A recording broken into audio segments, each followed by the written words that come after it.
इस वक्त पाकिस्तान का जो निज़ाम है उनको जल्दी है कि इमरान खान के साथ जल्दी जल्दी डील किया जाए, जल्दी जल्दी मुज़ाकरात किए जाए, मुज़ाकरात के जरिए कोई फेस सेविंग निकाली जाए और इमरान खान को ऐसे बाहर निकाला जाए कि बाकी जो स्टेक होल्डर हैं उनका बड़ा नुकसान ना हो, या इमरान खान साहब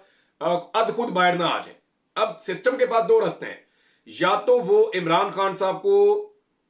बाहर खुद लेकर आ जाएं, उनसे बातचीत करें, कोई रास्ता निकालें और इमरान खान साहब को बाहर ले आए, या सिस्टम के पास दूसरा एक रास्ता यह है कि फिर वो इंतजार करे और इमरान खान साहब खुद बाहर आ जाए। अगर इमरान खान साहब खुद बाहर आ गए तो फिर वो सिस्टम की बात नहीं मानेंगे और फिर सिस्टम के पास कोई चारा नहीं होगा